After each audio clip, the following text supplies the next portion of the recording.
नमस्कार साथियों, स्वागत है आप सभी का आपके अपने परिवार यूपीपीएससी स्टडी आईक्यू पर। फर्स्ट ऑफ ऑल आप सभी भाइयों बहनों को बहुत बहुत नमस्कार। चलिए स्टार्ट करते हैं आप सभी के साथ आज के सेशन को, जो कि अब रेगुलर हो जाएगा।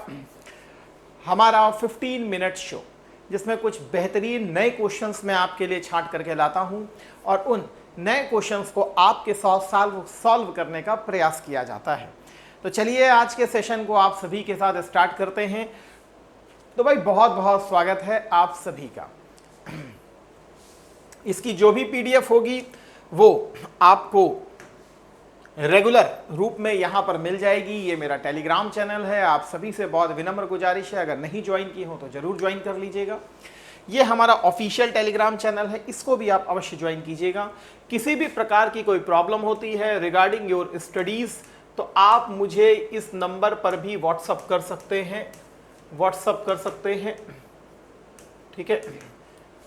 कोई भी पढ़ाई से संबंधित कोई भी आपको सलाह लेनी हो तो आप मुझे इस नंबर पर व्हाट्सअप कर सकते हैं, मैं इसका रिप्लाई अवश्य देता हूं। तो चलिए आज के सेशन को चलते हैं। आज स्पेशली मैं आपके साथ डिस्कस करने जा रहा हूं, दैट इज मुगल एम्पायर।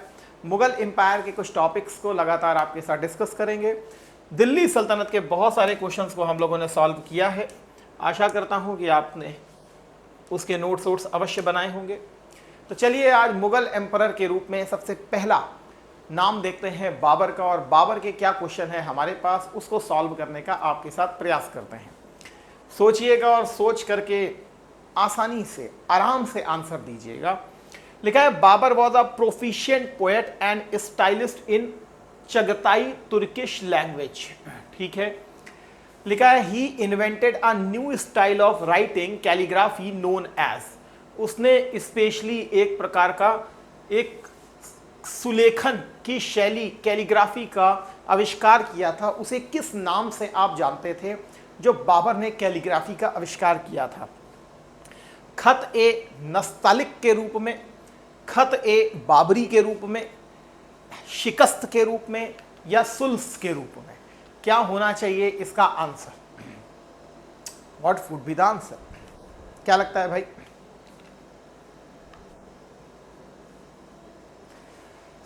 आशा करता हूं आपने इसका आंसर दे दिया होगा। फिलहाल इसका जो आंसर है वो है आपका खत e Baburi. Khat e Baburi is your right answer. Khat e Nastaliq नहीं था, क्योंकि आपने नस्तलिक को आंसर लगाया है, मुझे पता है, बट इसका जो सही आंसर है वो खत ए बाबरी है। आप यहां पर इसके बारे में पढ़ सकते हैं। The first Mughal ruler Babur contributed a new style of calligraphy which was named as Khat e Baburi. Khat e Babri, इसका नाम है Khat e Baburi specially, but this style could not get popularity, ठीक है। पहले मुगल शासक बाबर ने कैलीग्राफी की एक नई स्टाइल को इजाद किया था जिसे खत ए बाबरी उसने नाम दिया था, लेकिन बहुत पॉपुलर नहीं हो पाई थी। इसीलिए कभी कभी ऐसे क्वेश्चंस जो हैं वो आ सकते हैं, तो नए क्वेश्चंस के रूप में इसे जरूर अपनी नोटबुक में नोट कर लीजिएगा। चलते हैं नेक्स्ट क्वेश्चन की तरफ। सोचिएगा इस क्वेश्चन के ऊपर। लिखा है which of the following statement is or are correct regarding Babur military tactics and diplomacy? He used the Araba carts tied with leather ropes, ठीक है, and तुगलमा, ठीक है, जो ऑटोमन से इसने सीखी थी, फ्लैंकिंग पार्टी, ठीक है। Tactics for the first time in battle of Khanwa, okay. Khanwa के युद्ध में पहली बार अराबा और तुगलमा रणनीतियों का उसने उपयोग किया था, ओके। लिखा है he adopted the title of Ghazi after his victory over Ibrahim Lodi in the first battle of Panipat. Panipat के प्रथम युद्ध में इब्राहिम लोदी पर विजय के बाद उसने गाजी की उपाधि को धारण किया था। केवल एक, केवल दो, एक और दो दोनों ही सही हैं, या ना तो एक ना ही दो सही हैं?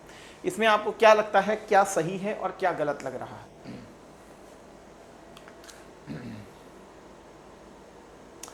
Very good. आशा करता हूं आपने इसका आंसर अवश्य दिया होगा। फिलहाल देखिए, जो पहली बार ये जो आपके सामने शब्द लिख रहा है अराबा और तुगलमा पद्धति, ये एक्चुअल में पहली बार खानवा के युद्ध में नहीं बल्कि पानीपत के बैटल में इसको यूज किया गया था। तो इसलिए पहला वाला ऑप्शन जो है आपका पूरी तरीके से गलत हो जाता है। दूसरे की बात करें तो पानीपत के प्रथम युद्ध में इब्राहिम लोदी पर विजय के बाद उसने गाजी की उपाधि धारण की थी, ये भी गलत हो जाता है। वो खानवा के युद्ध में हमने देखने के लिए मिला था, और खासकर स्पेशली चंदेरी का युद्ध जो था उसमें भी हमको देखने के लिए मिला था। खानवा में उसने जिहाद का नारा दिया था, फिर चंदेरी में भी उसने जिहाद का नारा दिया था। गाजी की उपाधि स्पेशली धारण की गई जब काफिरों को मारा गया, तो गाजी की उपाधि इसने धारण जरूर की थी, लेकिन वो पानीपत के युद्ध के बाद नहीं बल्कि खानवा और चंदेरी में किया गया था। तो इस हिसाब से आपका ये दूसरा ऑप्शन भी गलत हो जाता है, तो अर्थात आपका आंसर डी की तरफ चला जाता है। ना तो एक इसमें सही है और ना ही दो सही है, दोनों के दोनों ही गलत हैं।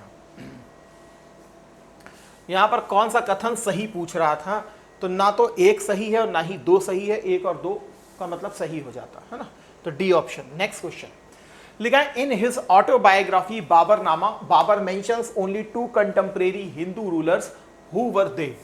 तो बाबरनामा, पहली चीज जो आपको मालूम है कि बाबरनामा जो है वो किस भाषा में लिखी इसने, टर्की वाली भाषा में, चगताई तुर्की भाषा है जो तुजुक बाबरी को हमको देखने के लिए मिलता है। आखिर इसमें स्पेशली 7 रूलर्स के बारे में चर्चा की गई है, 5 मुस्लिम रूलर्स हैं और 2 हिंदू रूलर हैं। कौन कौन से 2 हिंदू रूलर हैं? राणा सांगा एंड कृष्णदेव राया, राणा सांगा और कृष्णदेव राया। दूसरा है राणा सांगा और मेदिनी राया, तो मेदिनी राय को भी डिफीट किया गया था चंदेरी के वॉर में। राजा सिल्हाडी और कृष्णदेव राया, सिल्हादी और कृष्णदेव राया, या राजा उदय सिंह एंड राजा मालदेव राठौर। इनमें से किसको उसने अपनी बुक में स्पेशली मेंशन किया है? तो बुक में किन्हीं 2 हिंदू राजाओं के बारे में उसने मेंशन किया है, तो कौन कौन से हैं?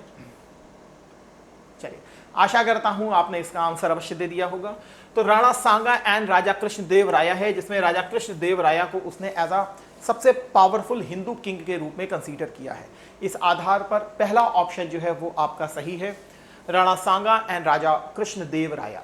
ठीक, नेक्स्ट क्वेश्चन लिखा है, before his expansion into India Babur fought the battle of Sar e Pul in 1501, who defeated Babur in this battle, temporarily ending his ambition over the Samarkand. ठीक है, भारत में अपने विस्तार से पहले बाबर ने सर ए पुल का युद्ध 1501 में लड़ा था। इस युद्ध में बाबर को किसने पराजित किया था, जिससे समरकंद पर उसकी महत्वाकांक्षाओं पर अस्थायी रूप से विराम लग गया? बाबर ने स्पेशली 3 बार हम देखते हैं समरकंद को जीतने का प्रयास किया। पहले उसने जीता, कुछ 100 दिनों के लिए वो रख पाया, फिर दोबारा उसने लगभग 7 से 8 महीने तक स्पेशली रख पाया। फिर उसके बाद 1510 में वो स्पेशली रखेगा, लगभग 1-1.25 साल तक वहाँ रुकेगा। फिर उसके अब्दुल्ला खान के नेतृत्व में उसको वहाँ से हटाया जाएगा, एक प्रकार का गृह युद्ध हो जाएगा। तो इसमें कौन सा था जब 1501 में बाबर को इसमें डिफीट किया गया था? एक बहुत इंपॉर्टेंट डिफीट थी बाबर की 1501 वाली। इसी के बाद बाबर फिर 1504 के आसपास फिर अफगानिस्तान काबुल आएगा और वहीं पर 1507 में वो पादशाह का टाइटल भी लेगा। तो कौन था जिसने बाबर को इसमें डिफीट किया था? शैबानी खान उज़्बेक, शाह इस्माइल फर्स्ट, सुल्तान अहमद मिर्जा और आलम खान लोदी। क्या लगता है आंसर क्या होना चाहिए? चलते हैं आंसर की तरफ। आशा करता हूं आपने आंसर मेंशन कर दिया होगा। फिलहाल जो इसका सही आंसर है वो है शैबानी खान उज़्बेक। ये शैबानी खान है जिसको स्पेशली डिफीट किया गया। शैबानी खान ने स्पेशली बाबर को डिफीट किया था। 1510 में मर्व का युद्ध हुआ था, मर्व की बैटल हुई थी जिसमें शाह इस्माइल प्रथम ने इस शैबानी खान को डिफीट किया था। ये शाह इस्माइल फर्स्ट कौन है? शाह इस्माइल जो है ये स्पेशली जो ईरानियन एम्पायर आपको देखने के लिए मिलेगा, शियाओं का जो एम्पायर देखने के लिए मिलेगा, उसका ये एम्पायर आपको देखने के लिए मिलता है। तो ये ईरान का शाह था। ठीक है, इसी ने ही 1510 में बाबर की हेल्प की थी समरकंद को दोबारा जीतने में। ठीक है ना, तो शाह इस्माइल आपको देखने के लिए मिलेगा।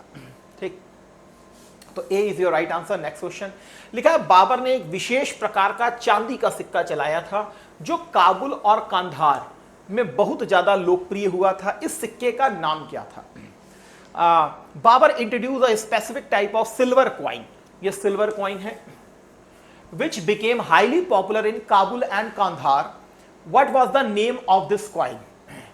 टंका, शाहरुख, दाम और अशरफी। क्या लगता है आंसर?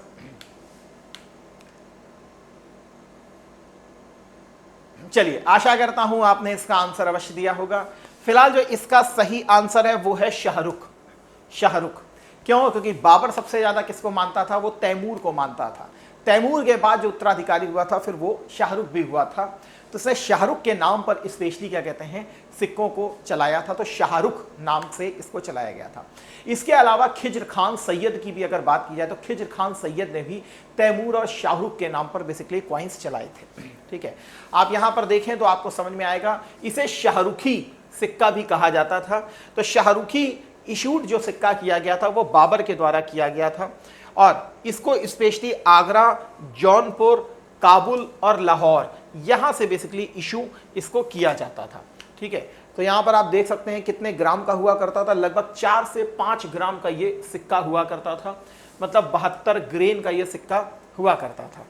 इसमें बाबर, हुमायूं, अकबर तीनों के द्वारा ये सिक्का प्रचलित किया गया था। इसका जो फर्स्ट पार्ट था मतलब फ्रंट वाला कॉइन जो था, वहां पर 4 खलीफाओं के नाम लिखे थे और कलमा अलमा खुदा हुआ था। लेकिन जो बैक साइड का पोर्शन था इसमें स्पेशली राजाओं के नाम लिखे थे और राजाओं का टाइटल स्पेशली मेंशन किया गया था, उसमें डेट भी लिखी गई थी। तो शाहरुखी सिक्का स्पेशली कहलाता है ये। तो आप देख सकते हैं शाहरुखी ऑफ मुगल एम्परर बाबर। ठीक है, नेक्स्ट क्वेश्चन लिखा है, अपनी आत्मकथा के अलावा बाबर ने चगताई भाषा में कविताओं का एक संग्रह संकलित किया था। इस काव्य संकलन का शीर्षक उसने क्या रखा था?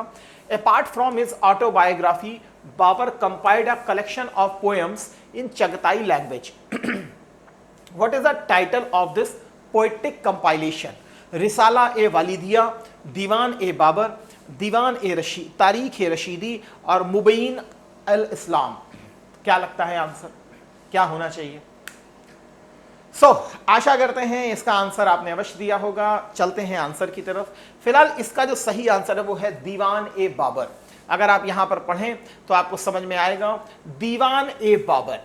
ठीक है, a collection of poems by emperor Babur. यहां पे बाबर की बात की गई है और यहां पर क्वेश्चन जो पूछ रहा था आपसे वो उसके पोइट्री के बारे में स्पेशली पूछ रहा था, उसकी जो पोएम्स हैं उसके बारे में पूछ रहा था। अगर आप यहां देखें, अ कलेक्शन ऑफ पोएम्स, तो दीवान ए बाबर के रूप में हमको देखने के लिए मिलेगा। रिसाला ए वालिदिया जो है ये जो उसका ख्वाजा अहरार करके हुआ करते थे, उसके आधार पर एक कमेंट्री लिखी गई थी रिसाला ए वालिदिया के रूप में। ठीक है, तो यहां पर आप देख सकते हैं दीवान ए बाबर आपको दिख रहा होगा, collection of poems by emperor Babur. ठीक है, चलिए बहुत अच्छी बात है। आज के क्वेश्चंस आपके यहीं तक हैं, लेकिन आप सभी से एक विनम्र गुजारिश है, अगर आपने भी तैयारी कर रहे हैं मिशन 6 दिसंबर को लेके या RO की, दोनों की तैयारी एक ही साथ आप कर सकते हैं। किस बैच के साथ? Specially UP PCS prelims batch और UP PCS RO foundation batch के साथ। दोनों के ही अब क्लासेस जो है वो स्टार्ट हो चुके हैं। मैं इस समय इसमें मेडिवल हिस्ट्री को आपके साथ डिस्कस कर रहा हूं, तो आप इसका पार्ट बन सकते हैं। यदि आपने तैयारी स्टार्ट की है तो फिर आप हमारे प्रॉपर बैच के साथ जुड़िएगा, जैसे अभ्युदय बैच है, जैसे हमारा आरंभ बैच है। ठीक है, और जब भी बैच को लीजिए या कभी भी किसी दोस्त को रिकमेंड कीजिए तो हमेशा क्या कहता हूं, मैं आपसे गुजारिश करता हूं प्लैटिनम ही कीजिएगा, क्योंकि प्लैटिनम के साथ ये वाला बैच फ्री मिल जाता है और ये आलेखन जो मेंस का बैच है ये भी आपको फ्री मिल जाता है। देखिए, किसी भी परीक्षा को तोड़ने के लिए आपको पूरी जी जान लगानी पड़ती है, लेकिन उस जी जान तो आप लगाते ही हैं, लेकिन उसको सही डायरेक्शन में अगर आप लगाते हैं तो वास्तविकता ये होती है कि आप उस पेपर को बहुत आसानी से तोड़ सकते हैं। हमारी भूमिका आपकी उस डायरेक्शन को सही तरीके से करने की है। इसी कारण आप जब बैच में एडमिशन लेते हैं तो मैं आपके सेपरेट टेलीग्राम ग्रुप्स भी बनाता हूँ पेड, जो कि अपने आप में इंपॉर्टेंट होते हैं, जिसमें अपना जो हमारा अनुभव है उस हिसाब से भी आपको लीड किया जाता है। तो आप किसी भी बैच का इसमें पार्ट बन सकते हैं। जब भी बैच को परचेस करना हो आप सीधे इस कोड को जरूर यूज कीजिए, दैट इज साई लाइफ। इससे आपको मेरी पर्सनल मेंटरशिप भी इसमें प्राप्त होती है, या ये हमारा दिया गया जो नंबर है आप इसमें कनेक्ट कर सकते हैं, उनसे बोल सकते हैं सुमित अरोड़ा सर से हमारी बात हुई है, हमको ये वाला बैच चाहिए, तो वो आपको मैक्सिमम डिस्काउंट भी उसमें प्रोवाइड करते हैं। ज़्यादा अगर कोई भी प्रॉब्लम रहे तो आप मेरे इस व्हाट्सअप नंबर को इसमें रख सकते हैं, आप मुझसे कनेक्ट कर सकते हैं। जो भी हमसे सहूलियत होगी वो हम आपके लिए इसमें करने का प्रयास करते हैं। ठीक है, तो आशा करता हूँ आप इन सब चीज़ों को समझ चुके हैं और इस सेशन को यही विराम देते हैं। पुनः आपसे कल मुलाकात करेंगे, तब तक अपना ख्याल रखिए, परिवार का ख्याल रखिए, खुश रहिए, मस्त रहिए। Thank you. जय हिंद, जय भारत, वंदे मातरम। God bless you all.